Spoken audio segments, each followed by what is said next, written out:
Travailler, ça ne doit pas non plus être le comble le summum de l'ennui. Ça, c'est horrible. Dans ce cas-là, même 35 heures, c'est trop. En France, en Allemagne, pareil, le pourcentage de salariés engagés, c'est-à-dire ceux qui se lèvent le matin avec un sourire, c'est 11%. Et je veux quand même que tu te sentes bien dans l'entreprise.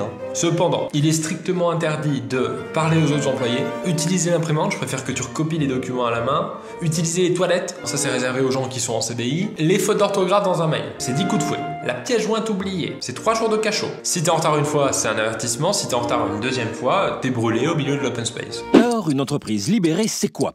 Eh bien, c'est une entreprise où les salariés sont libres et responsables d'entreprendre toutes les actions qu'ils estiment les meilleures pour l'entreprise. Après tout, qui mieux que le salarié sait comment faire le travail du salarié? Partant de ce principe, exit les procédures, les contrôles, la surveillance et la hiérarchie qui les entretient. Les dirigeants et les managers n'ont plus rien d'autre à faire que de se mettre au service des salariés. Un peu comme un jardinier se met au service de ses plantes. Quoi, il faut vraiment que je vire quelqu'un d'ici ce soir? Bah, c'est ce que ferait un vrai responsable de projet. Maintenant, si c'est trop dur pour toi, c'est peut-être toi qui devrais laisser ta place. Faut vraiment que je vire quelqu'un d'ici ce soir? Ah bah c'est ce que ferait un vrai DRH, maintenant je comprends que tu... Oui, si c'est trop dur, alors peut-être que c'est moi qui devrais laisser ma place. Oui, ça va, j'ai pigé le principe.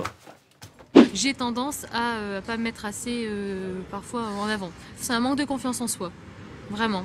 L'ennemi de la femme, c'est la femme. C'est la femme, ça peut être elle-même, ça peut être aussi question de rivalité, mais c'est aussi elle-même.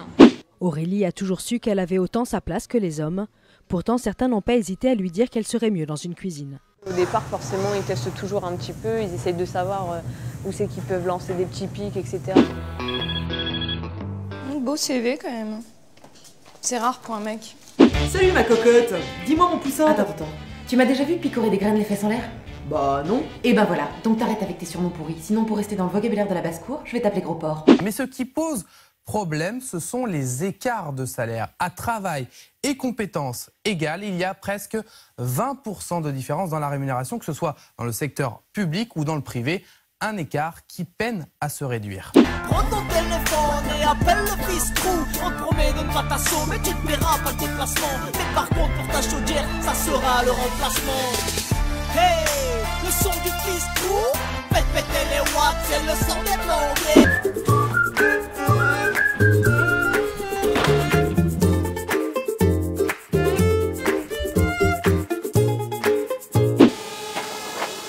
Drones are incredibly smart, they're efficient, they cut down on travel costs, they can train themselves, and I think they're going to be a game changer. J'ai compris. T'es allergique à la technologie?